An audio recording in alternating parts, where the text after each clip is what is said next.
Whenever you're ready, sir. One day my shift leader, Myra, assumed that my other shift leader, Veronica, had placed the last 3 orders for our store. And we were short supplies every single time. And so she had assumed, because she had overheard my manager tell Veronica to place these orders. And so she started telling people that Veronica was not a good worker, that she was lazy, that she was not fit for the job. And so as time went by, when the 4th order was going to come to the day before, she was going to go tell my manager that Veronica had messed up all the other orders, and that why should we put her to put in the orders if we're always going to have less product. And so one of my coworkers actually told her, because when she was talking to her right before she was going to go into the office, she actually told her, she's like, it wasn't Veronica, it was actually my manager who had put the orders. She had switched spots. And so you can assume how Myra must have felt having told everyone her opinions.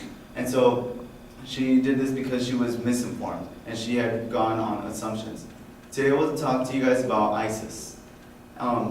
According to the Pew Research Center, there's around 56% of Americans that cannot name specific locations, times, and places in global current events.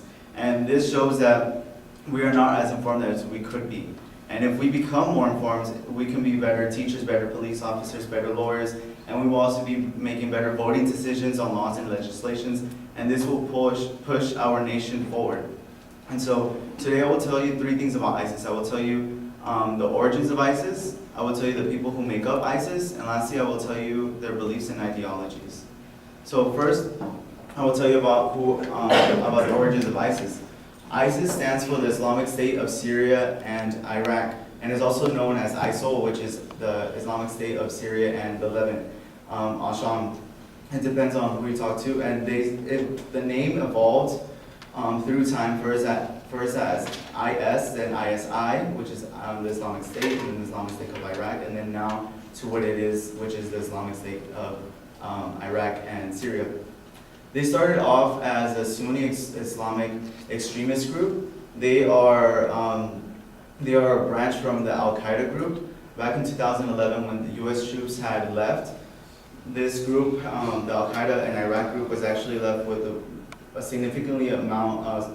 a small amount of people left back and participating in the group. And so they didn't have much support, but through time they started gaining support around, they started fighting with other people, not just against other people. So they got support from those that they were trying to help fight. And so through time, they had their leader Abu Bakr Baghdadi.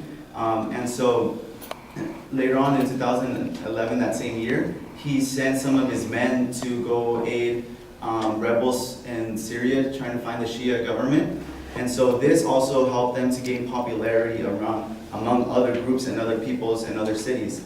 And so also through time, that's when they started gaining control of other territory and learning to control it, even though they were spread out, even though the territory was not all like bunched up all together.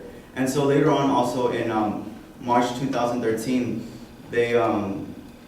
that's when they went and they bombed a prison. And this prison had captive Sunnis who were put in there, and they were put in there without being really charged by anything. It was just because they were Sunnis, because they were seen as a threat. And so when they released these prisoners, they also gained support from these prisoners, the prisoners' families, and the people who knew the prisoners. So that's how they started gaining more support from other people. And so later on in June 2014, that's when they actually declared themselves, they were self-proclaimed ISIS. And so they also had the Al-Qaeda flag appearing throughout videos, when they would go around. And so this showed that they were a rebirth, but this group was different. This group was smarter. This group, actually most of its leaders actually have military experience and were they either have military experience or were Baptists. And so this really helped them to grow and expand as a group. And so later on, they were capturing other cities, and what had happened was that U.S. and analysts had thought that this group was not going to grow as much because, the former groups before them were not as smart, as I said before. But what happened was that they started capturing cities like Mosul, Hawaja, and also Thignity. And so when that started happening, that's when they started gaining more control and power as a group. And they started off as from donations from leaders or donations from cities. But then through time, as they started conquering these territories, they actually started taking over the businesses. And with this, they use this money to fund themselves. And so now with the territories that they're trying to get, with getting places that have a lot of natural resources, with with capturing them, that's how they start making their money. And instead of relying on donations, they're self-reliant. And so this now leads me to talk about the people who make up ISIS. ISIS has its own little government, and it comes with the first person in charge, but is not the sole governor of ISIS, is Abu Bakr al-Baghdadi, and then he has two deputy officers on his left and on his right side. One of them being Muslim Turkani, and then the other one being Abani. And so these people work as like his vice presidents. In case anything would happen to him, they would help and govern the group. And so under them, they have 12 local governors who are in around the regional area to help carry out their laws, to carry out their plans.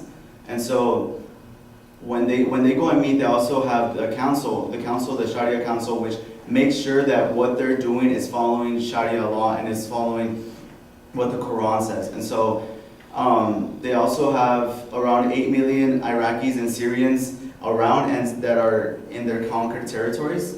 And so aside from them, they also have supporters.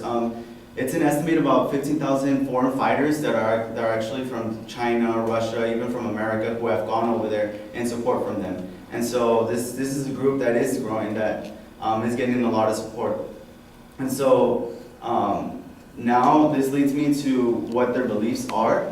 ISIS is based upon the basic Muslim principles, the Islamic principles, but they derive from a branch of Wahhabism, which is an ultra-conservative branch of Islamic belief. And so from this, they believe and promote religious violence, because in the Quran, there's a section where there's a verse that says that they shall smith off the head of their enemy and tie them down. And so with this is why they behead people.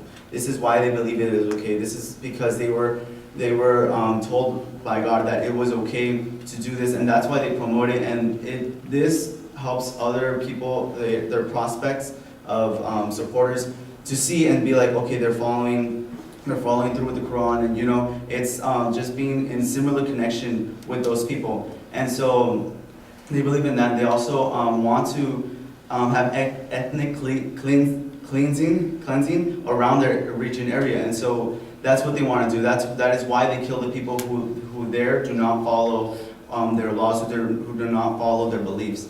And so from that, they also have declared themselves the caliphate, which is to be civil and religious ruler around for the Muslim world. And so Muslims around the world now paid attention, because now it's sort of how like the Pope works for Catholicism. And so they also believe into like the basic, like I said, the basic beliefs with the lady covering their skin and everything. It's just that they have taken an extreme belief, and they have had their ideas based on that. And so with this, I hope that this has really branched out just a little bit more on your idea and thoughts and opinions about ISIS, because first I said where ISIS came from, and then I said the people who make up ISIS, and then I told you guys about their beliefs and ideologies.